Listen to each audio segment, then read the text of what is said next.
আমার শিমু সময়টা ছিল 2001 শীতের কিছুদিন আগে। মা বাবা যাবে সিলেটে ঘুরতে, আমার যাওয়া হবে না। সামনে ভার্সিটির সেমিস্টার ফাইনাল, ঘুরতে যেতে আমার খুব ভালো লাগে, তাই একটু মন খারাপ লাগছিল। মনে হচ্ছিল এই পড়াশোনার জন্য আর কত স্যাক্রিফাইস করতে হবে কে জানে, কিন্তু ছাড়তেও তো পারি না ভবিষ্যতের কথা ভেবে। আমরা তাকে খুলনাতে ফ্ল্যাটটা বাবা কিনেছিলেন, যিনি বাড়িটা তৈরি করেছিলেন তিনি নিজে থাকবে বলে একটা মাঝে উঠানের চারিদিক দিয়ে 3তলা বিল্ডিং তৈরি করে, পরে টাকার অভাবে বিক্রি করে দেন। কিছু পার্সোনাল নিজে থাকেন নিচতলা, আর আমরা ছাড়া আর একটা খুলনার একটা ফ্যামিলি থাকে 2 আর 3 তলাতে। বাবা মার যাওয়ার সময় এসে গেল, আমি ওদের ট্রেনে উঠিয়ে দিয়ে এলাম। বাড়িওয়ালার ফ্যামিলির সাথে আমাদের খুব ভালো সম্পর্ক। ওনার ওয়াইফ আমাকে তার নিজের ছেলের মতো ভালোবাসেন। ওদের কোনো ছেলে মেয়ে নেই, ওনার ওয়াইফ আর ছোট বোন। আমার এই কদিনের খাওয়া দাওয়ার ব্যবস্থা বাড়িওয়ালার বাসাতেই। আমি ফিরে এসে খেতে বসবো, এমন সময় কলিং বেল বেজে উঠল। গিয়ে খুলে দেখি বাড়িওয়ালার বোন দাঁড়িয়ে, হাতে একটা প্লেট ঢাকা। বলল, ভাবি তোর জন্য পাঠিয়ে দিয়েছে, খেয়ে নিস। ঢাকনা সরিয়ে দেখি ভাত, সবজি, ডাল আর মুরগির ঝাল ফ্রাই। বাড়িওয়ালার বোনের নাম শিমু। শিমুর বয়স 30+। সিএ পাস করে এখন একটা মাল্টিন্যাশনাল কোম্পানিতে রিজিওনাল অ্যাকাউন্টের ম্যানেজার হিসাবে কাজ করছে। দেখতে বেশ দারুণ। হাইট প্রায় 5.5 ফিট, ফর্সা বাট হালকা মোটা হয়েছে, তাই একটু তুলতুলেও লাগে। ফিগার 35, 32, 37, রেগুলার পার্লারে যায়, তাই চেহারায় একটা অন্যরকম টান আছে। এলাকার ছেলেরা শুধু না, অনেক বিবাহিত লোকও ওর জন্য পাগল। আমি প্রথমে শিমুকে আন্টি বলে ডাকতাম, কিন্তু উনি আমাকে আপু বলে ডাকতে বলেন। আমি শিমু বাবুকে থ্যাঙ্কস জানিয়ে দরজা বন্ধ করব ভাবছি, তখন দেখি শিমু আপু হাসি হাসি মুখে আমার দিকে তাকিয়ে একটু ঘরের দিকে উঁকি মারার চেষ্টা করছে। আমি ব্যাপারটা বোঝার জন্য ওর মুখের দিকে কৌতূহল ভরে তাকালাম। শিমু আপু বলল, বেশ ভালোই তো আছিস, খুব এনজয় করবি এ কদিন, তাই না? আমি একটু বোকা বোকা ভাব নিয়ে অবাক হয়ে বললাম, কেন, এতে এনজয় করার কি আছে? আপু বলল, কেন আবার? 14 দিন একা থাকবি, ড্রিঙ্ক করবি, বন্ধুদের নিয়ে আড্ডা মারবি, মজা করবি, সেটা এনজয়মেন্ট না? তাছাড়া কাল শুক্রবার, তাই আজ তো পার্টি, তাই না? আমি বললাম, না না, তেমন কিছু না, এই এখন খেয়ে দিয়ে একটু টিভি দেখে তারপর ঘুম দেব, তারপর কাল উঠে বাজার করে একটু আড্ডা মারবো, বিকেলে কোনো প্ল্যান নেই। আপু বলল, বাহ, তবে তো তুই ভালো ছেলে। আমরা যখন এইরকম সুযোগ পেতাম তখন সব মেয়েরা একসাথে হয়ে যা যা করতাম তা তোরা আন্দাজও করতে পারবি না। তুই ভালো ছেলে, যা খেয়ে দিয়ে শুয়ে পড়, কাল দেখা হবে। এই বলে শিমু আপু নিচে চলে গেল। আমি খেতে খেতে আমাদের কথাবার্তাগুলো ভাবতে লাগলাম, যা যা করতাম তা তোরা আন্দাজও করতে পারবি না। যাই হোক, খাওয়া শেষ করে লাইট অফ করে শুয়ে টিভি দেখব।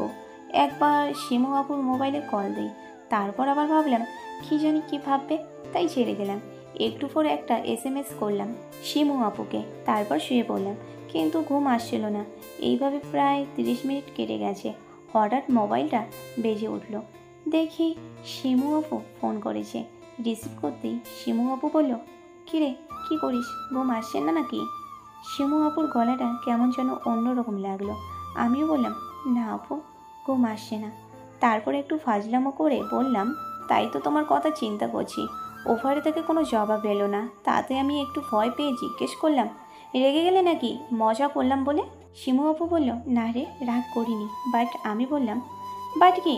আপু বলল, আসলে আমারও ঘুম আসছিল না, তাই ভাবলাম তোর সাথে ফোনে একটু গল্প করি। আমি বললাম, এরা তো বেশ ভালো, 1 তলা আর 3 তলা ফোনে গল্প করছে। একটা কাজ করি চলো, তুমি নিচের বারান্দাতে দাঁড়াও আর আমি উপরের বারান্দায় দাঁড়াই, তারপর গল্প করি। শুধু শুধু জিপিকে টাকা দিয়ে কি হবে? শিমু আপু হাসলো, কিন্তু কোনো রেসপন্স পড়ল না।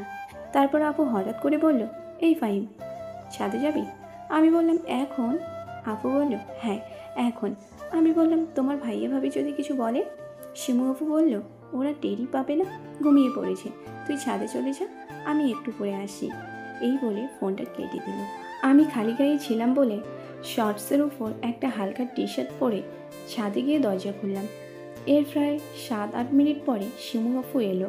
আমাদের ছাদটা বেশ বড়, বেশিরভাগটাই খোলা। একটা দিকে প্লাস্টিকের শেড দিয়ে ঢাকা। বৃষ্টির সময় কাপড় শুকোনোর জন্য ওর নিচে কয়েকটা প্লাস্টিকের চেয়ার আর একটা মাদুর বসার জন্য।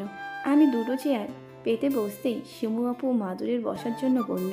মাদুর পেতে পাশাপাশি বসলাম আমি আর শিমু আপু। প্রথমে কি কথা বলবো বুঝতে পারছিলাম না দেখে আকাশের দিকে তাকিয়েছিলাম। হঠাৎ করে শিমু বাবুকে জিজ্ঞেস করে ফেললাম, তোমরা কি করতে এমন, যা আমরা কল্পনাও করতে পারবো না কোনোদিন। শিমু বাবু কোনো কথা না বলে শুধু হেসে মুখটা অন্যদিকে ঘুরিয়ে নিল। তারপর বলল, কেন রে, তোর এত জানার ইচ্ছা আমাদের দুষ্টুমির কথা? তাছাড়া ওইগুলো একটু বেশি মেয়েদের পার্সোনাল, যা আমি তোকে বলতে পারবো না। আমি কিছুটা আন্দাজ করে চুপ করে গেলাম। শিমু বাবু বলল, কী রে, রাগ করলি? চুপ হয়ে গেলি কেন? আমি বললাম, না রাগ করিনি, এমনি চুপ। আপু বলল, শোন, তুই প্রেম করিস না কারোর সাথে? আমি বললাম, না প্রেম করি না, একেবারে বিয়ে করব। বাট তুমি বিয়ে করছো না কেন? তোমার তো বয়স হয়ে যাচ্ছে। শিমু আপু বলল, আমি বিয়ে করব না, আমার বিয়ে ভালো লাগে না। এই তো বেশ ভালো আছি, চাকরি করছি, ঘুরছি ফিরছি, আনন্দ করছি, ভালোই তো আছি, যা যা চাই সবই তো আছে। তবে কেন শুধু শুধু বিয়ে করে রিলেশনে ঢুকতে যাব? আমি বললাম, এগুলো তো সব না, আরও কিছু আছে যেগুলো বিয়ে ছাড়া ফুলফিল করা যায় না। শিমু আপু বলল, ফাহিম, একটা সিগারেট দিবি? অনেক দিন খাইনি, খুব ইচ্ছে করছে একটা খেতে। আমি একটু অবাক হলাম, কিন্তু পকেট থেকে প্যাকেটটা বের করে দুটো সিগারেট নিয়ে একসাথে ধরিয়ে একটা শিমু আপুকে দিলাম। শিমু আপু সিগারেটের লম্বা একটা টান দিয়ে আমার দিকে ফিরে বলল, তুই কি মিন করতে চাইছিস আমি বুঝতে পারছি, তুই গোপন ব্যাপারটা বলতে চাইছিস তাই না? আমি বললাম, হ্যাঁ। শিমু আপু বলল, দেখ, আজ তুই অনেক বড় হয়ে গেছিস, তাই তোকে বলছি, এখনকার সময়ে বিয়ে ছাড়াও এইসব হয়। এইগুলো এখন ডাল ভাত, অনেকেই করে, কেউ বলে আবার কেউ বলে না। কথাগুলো শুনে আমার সারা শরীর কারেন্ট পাস করে গেল মনে হয়। আমি অবাক হয়ে শিমু আপুর দিকে তাকালাম। দেখলাম শিমু আপুর তাকানোর মধ্যে কেমন যেন একটা শূন্যতা আছে, যেন কিছু একটা অনেক খুঁজেও পায় না। আমার আর শিমু আপুর মধ্যে বেশ কিছু গ্যাপ ছিল। আপু আরও কিছু সরে এসে গ্যাপ কমিয়ে দিয়ে আমার কাঁধে মাথা রাখলো। আমার তখনও ব্যাপারটা মাথায় ঢুকছিল না, নিজেকে বিশ্বাস করতে পারছিলাম না যে আমার পাশে এলাকার সবচেয়ে সুন্দরী মহিলা বসে আমার কাঁধে মাথা রেখে আছে। শিমু আপু একটা হালকা কটনের প্রিন্ট করা নাইটি পরে আছে, একটু আগে মনে হয় গোসল করেছে স্যান্ডেল সোপ দিয়ে, তারই একটা মিষ্টি গন্ধ আসে। শিমু আপু অনেকটা আমার সাথে ঘেঁষে আছে। ব্যাপারটা শিমু আপুও বুঝতে পারছিল, কিন্তু কিছুই বলছিল না। আমি আরও একটু ভালো করে হাতটা ছড়িয়ে দিলাম। আমার সাহস একটু একটু করে বাড়তে লাগলো। এবার হাতটা তুলে দিলাম ওর কাঁধের উপর, একটু টেনে আমার আরও কাছে নিয়ে এলাম শিমু আপুকে। দেখি তখনও কিছু বলল না। ঘাড় থেকে হাতটা নিচে নামিয়ে শিমু আপু আমাকে জড়িয়ে আমার বুকের কাছে মুখটা লুকিয়ে ফেলল। আমরা ছাদের একটা দেওয়ালে হেলান দিয়েছিলাম। শিমু আপু হঠাৎ করে আমার কোলের উপর শুয়ে চোখটা বন্ধ করে ফেলল। ইনফ্যাক্ট শিমু আপু বুঝতে পারল আমার অবস্থা, কিন্তু একবার শুধু আমার মুখের দিকে তাকিয়ে আবার চোখ বন্ধ করে শুয়ে রইল। আপুর নাইটিটা হাঁটু অবধি উঠে গেছে, কি সুন্দর ফর্সা। আমি কি করব বুঝতে পারছি না। সব ব্যাপারটা এত তাড়াতাড়ি ঘটে যাচ্ছিল যে আমি একটু ঘোরের মধ্যেই দিয়ে যাচ্ছিলাম। আমি কোনো কিছু ভেবে নিচু হয়ে শিমু আবুকে গালে একটা কিস করলাম। সেই অদ্ভুত অনুভূতির কথা বলে বোঝাতে পারবো না। শিমু বাবু চোখ বন্ধ করে উপভোগ করলো ফিলিংসটা, আর তারপর আমার একটা হাত নিয়ে তার উপর রাখলো। এইভাবে কিছুটা সময় আমাদের সম্পর্কটা এগিয়ে যেতে থাকলো। প্রথম নীরবতা ভাঙল শিমু বাবুর কথায়। ও বলল, যা নিচে যা, অনেক রাত হয়েছে। আমিও যাই, নয়তো ভাইয়া ভাবি জেনে যাবে। কথাটা বলে শিমু আপু উঠল, আমিও উঠলাম। ছাদের দরজাটা লাগিয়ে যাবার আগে শিমু আপুকে জড়িয়ে ধরে আবার একবার আদর করলাম। রুমে এসে বেশ কিছুক্ষণ আগের অনুভূতিগুলো ভাবতে ভাবতে কখন ঘুমিয়ে পড়লাম জানি না।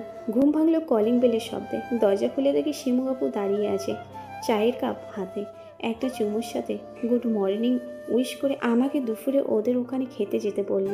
এইভাবে বাবা মা বাড়িতে না থাকায় আমাদের সম্পর্কটা ভালোই চলছিল।